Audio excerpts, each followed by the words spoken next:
Welcome to Donmar TV News Channel. Kinumpirma ni COMELEC Director James Jimenez ngayong hapon na pinagbigyan ng COMELEC 2nd Division ang hiling ni Presidential Aspirant Ferdinand Bongbong Marcos Jr. na extension para sagutin ang petisyon na humihiling na kansilahin ang kanyang COC. Pero wala pang inilabas na detalye partikular sa resolusyon ang komisyon hinggil dito. Una nang sinabi ni Jimenez na hintayin na lamang ang ilalabas na desisyon. Batay sa pahayag ni dating Supreme Court spokesperson Attorney Theodore Te, legal counsel ng mga petitioner noong November 15 ay nakatanggap sila ng notice hinggil sa hiling na extension ni Marcos kasunod ng natanggap nilang summons mula sa COMELEC. Sa bukod na pahayag ngayong hapon, sinabi ni Attorney Te na nakatanggap sila muli ng opisyal na notice hinggil sa kautusan ng COMELEC na extension para magsumite ng sagot si Marcos. Pero binigyang diin ito na tutol sila sa desisyon ng COMELEC at magsusumite rin sila ng kanilang posisyon dito. Sa darating na November 26 ng alas 10 ng umaga, ang preliminary conference sa unang cancellation case ni Marcos. Bukod dito, may iba pang cancellation at disqualification cases na nakahain laban sa dating mambabata sa COMELEC. Samantala, Bernard, inihayag din ni Jimenez na ang projected na bilang ng registered voters para sa 2022 elections ay nasa 66.9 million. 65.5 million dito ay mula sa isinagawang regular registration at 1.4 million ay mula sa active SK voters nitong nakaraang halalan. Batay sa kasalukuyang datos, marami dito ay mga kabataan. Ang relative numbers natin is about 30% ang youth, 18 to 30. Okay? That is a moving number because hindi pa nga tapos. But ang trend since July is that the 18 to 30 bracket, which is the fastest growing bracket, has accounted for roughly 30%.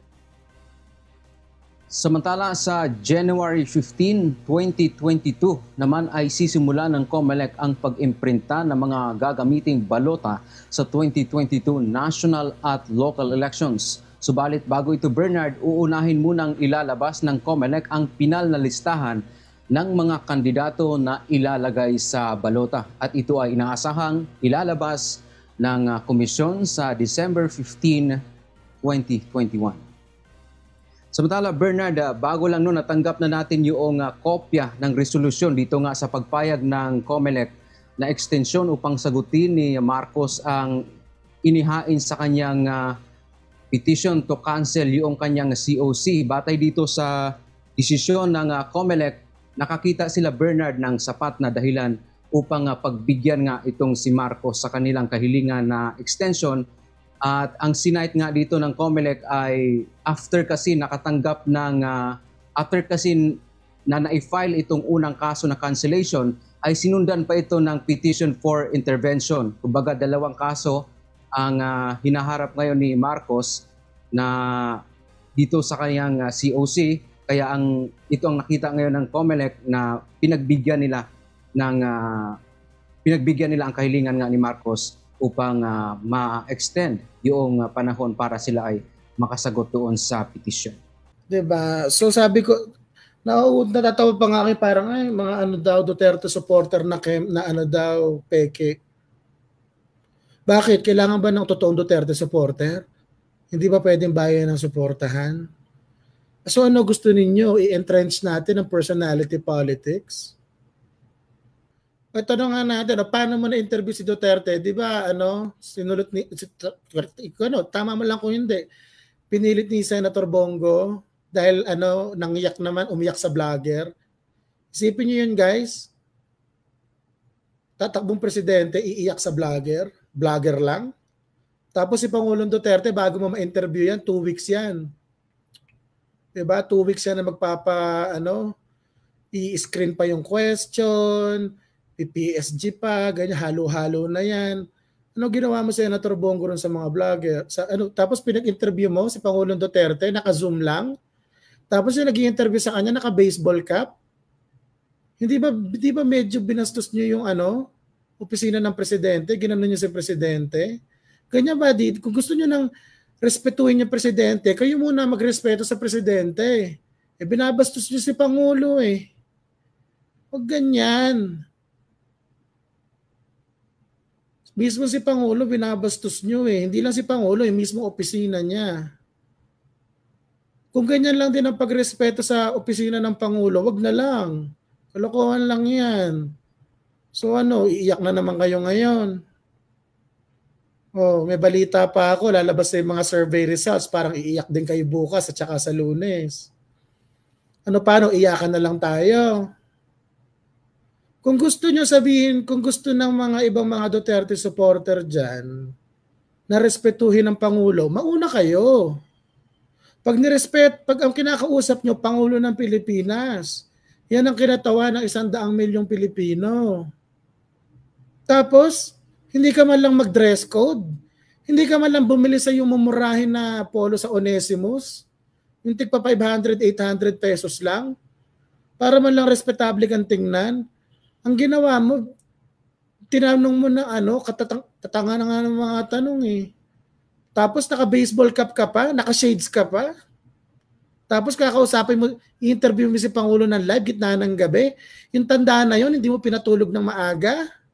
Tapos kami pa nang babastos kay Pangulo ngayon. Lul, mo kami lokohin dyan.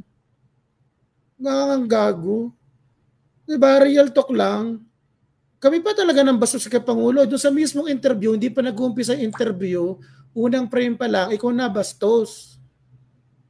Yun ang dahilan doon. Iiyak na naman si Bongo pagkatapos nito. Uulanan niyo na ako ng kaso. Siguraduhin nyo lang na ikakaso nyo sa akin plunder o mga genocide, mga ganon. Yung talagang sigurado na kulong ako. Dahil pag ako pinaulanan nyo ng kaso na hindi malabo, good luck na lang kung ano reaction ng 1.7 million ko na followers at kakalat pa yan. Promise, alam ko na to a certain extent, I'm a political monster. Pero, for your own sake, do not convert me to an even bigger monster. Inabalita nga ako, may nag-text sa SMNI may gawin sa akin. Buti na lang yung SMNI, deadma. Mga galawan nyo na yan. Partida ha, hindi pa kayo presidente niyan. Hindi pa kayo presidente niyan, diktador na kayo. Paano pa pag naging presidente ka, Senator Bongo? Paano pag naging presidente ka, lahat ng kukontra sa'yo, iiyak ka, tapos ibubuli mo? Ganun ba? Pag mo akong takutin, matagal na akong takot, baliw. Alright, so yun lang naman. 5 questions. Ano daw? 6 na senador nga, nilitsyon ako ng 6 na oras, natakot ako dun, ipatang matatakot sa iyakin. So paano? Ano gagawin ngayon dito? Pag nakita mo, gagapangin kaya ito ni Senator Bongo? Gagapangin kaya yung disqualification case? Hindi natin alam. Pero ang alam natin, ang dami niyang appointee sa COMELEC. We'll see. Diba? Ganito kasi yan guys, kung gusto nyo respetuhin si Presidente, yung mga nag-iiyak dyan na dapat na binabastos si Presidente, kayo unang nambastos kay Presidente. Tama ba na ma-interview mi Presidente, nakaano ka? Parang gig lang? Parang papasok ka lang sa gig, naka-shades, naka-bowler, tapos yung t-shirt mo hindi man lang naka-plancha. Tapos ang kausap mo, kinatawan ng 109 million Filipinos. Tapos kung tanongin mo, baro-baro-balin mo lang. Huwag ganon. Huwag ganon. Kayo ang unang nambasto sa Presidente. Respetuhin niyo yung tao. Tandaan na, dami na nagawa sa bayan. Tapos gaganyan-ganyan ninyo lang. Anyway. So yun lang naman. So extended round, November 22, ayan na. Again, ako po si TPDH ng mga DH signing out.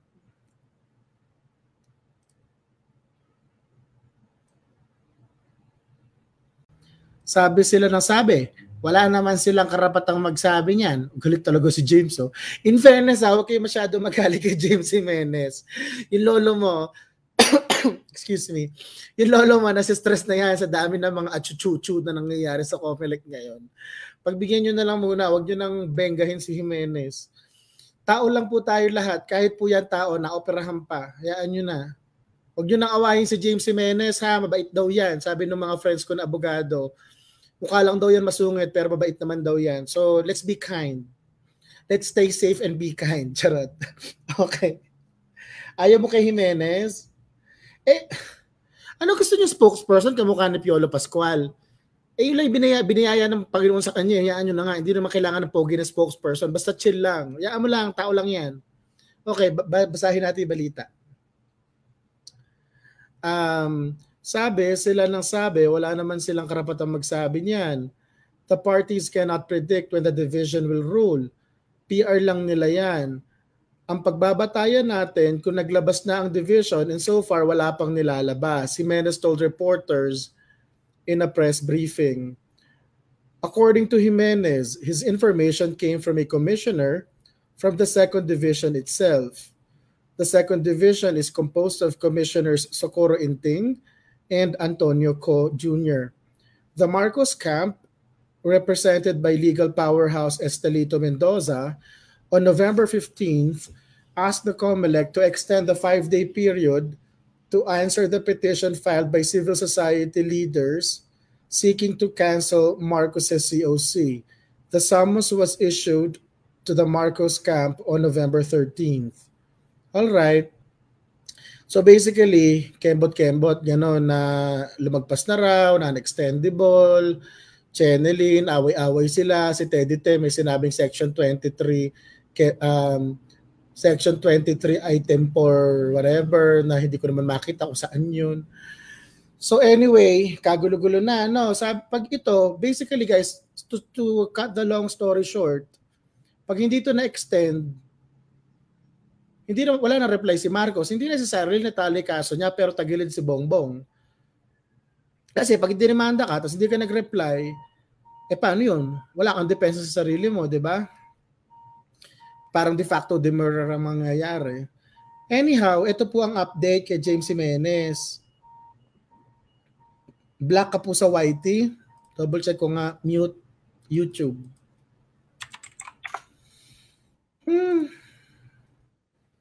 Mute site. Ako si Thinking Pinoy, Twitch account, Thinking Pinoy. Double check ko nga kung black ako. Content. Live. Oo nga, no? Double check ko nga. Double check ko Thinking Pinoy.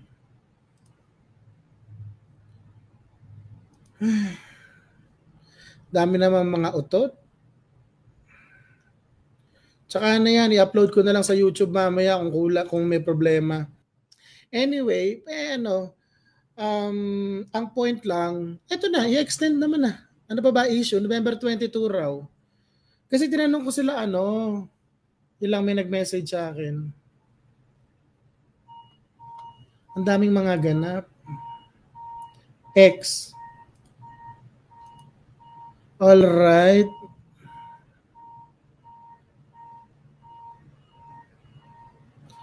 Okay, hold on.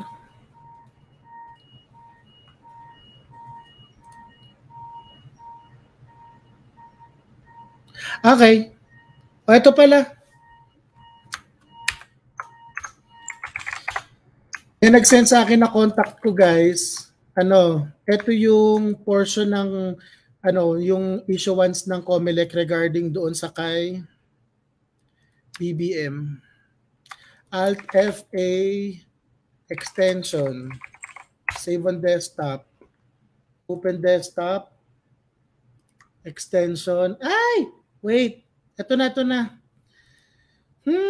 Desktop extension. Open with Opera. Choose another app. Ito lang, wait lang. Ngayon ko lang kasi nakuha so ngayon ko lang mape-prepare. More apps, Opera. Nasa ba yung check na Opera na yan? Ito. Alright. So, ano po, 2 pages yung sinend sa akin pero send ko na lang sa inyo yung relevant. So makikita ninyo, dyan sa captions, tanggalin ko lang, given the fact that there is a pending determination by the Commission, the Second Division, of the sufficiency of the petition and intervention dated 08 November 2021, and a justification was found in the motion for extension to file answer, the Commission, i.e. the Second Division, grants the motion for extension to file answer filed by respondent. In view of the foregoing, for cause shown and in the interest of justice, the Commission, Second Division, hereby grants the motion for extension to file answer. Ulitin ko lang sakaling mayroon po mga metutulid dyan. Hereby grants the, ngayon lang kasi sa akin sinend ng aking Marites Network. Useful lang network ko, no? I know. Real-time updates. Yung aking kanina kay James Jimenez, tweet lang. Ito na yung document. In view of the foregoing. Pagago ko talaga. Alright. Hindi fake news yung ABS. In fairness to ABS-CBN, hindi sila fake news on this part. Yung kinvote ng ABS-CBN ay mismo sinabi ni James Jimenez. They cannot go beyond what the COMELEC spokesperson said.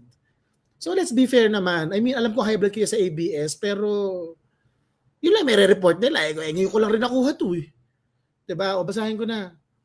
In view of the foregoing, for cause shown, and in the interest of justice, the Commission, Second Division, hereby grants the motion for extension to file answer and notes the notice of appearance dated 15 November 2021 filed by respondent. Consequently, the respondent is required to submit a verified answer on or before 22 November 2021, so ordered.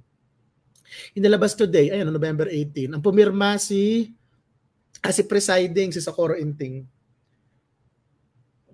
So, extended, November 22. Sa Lunes, isasubmit. Okay rin lang.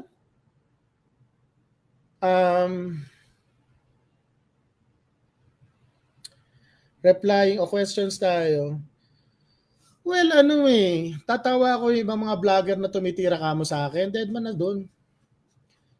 Kasi totohanan lang, hindi ba nandun yung sa 1,000 Cuts, tapos tinuturuan ni Cayetano kung paano magsuhol ng reporter. Napanood ko dun Diba sabi, pwede, kung yung pinag-uusapan nila noon, si Mocha, si Byron, at saka si Cayetano, na huli nung 1,000 Cuts na nagre-record, na sabi, pwede ka magpa-interview tapos planted yung questions. O gano'n. Ano ba tawag dun? Di ba corruption yun? Tapos ako pa, di ba si Cayetano yung bumara kay Inday? Yung tinakot si Inday na mabe-break yung coalition ng mga Duterte? O tapos, nung nagkabaro-bala na si Cayetano at saka si Inday Sara, kanino nag-side niyang si Mocha at saka si Byron? Di ba kay Cayetano? Tapos ngayon sila makautot na DDS, mga lul na yun. Huwag niyo nga akong gaguhin. Kalokohan yan. Cayetano yan. Sus. At saka pangalawa, ano utang na lubok ng mga Duterte? In fairness naman, natutuwa ako na pinainayos nila Davao, pero nakikita ko, sinusuportahan ko sila dahil nakikita ko sila in the best position to change things for the better. Pero hindi dahil sa apelido lang nila. Tigilan nyo nga ako. So yung banat bayan na yan, ulul. Nung nag-away si Inday at saka si Cayetano, ay Cayetano kayo nag-side. Kaya nga tayo nag-split dahil sa away na yun di ba? Kaya nga lumayo ako sa inyo Kasi nasa tama si Inday, si Cayetano yun nang ba-blackmail, sumide kayo kay Cayetano. O ganon. Tantado rin kayo Alright, tuloy natin. So, anyhow, balik tayo sa issue. Parang naman yun? TP, lumalaki na ulo mo. Matagal na malaki ulo ko, gagi. Alright, tuloy na. So yung kay Bongbong Marcos, November 22 yung deadline. November 22. Sinasayang niyo yung oras ko.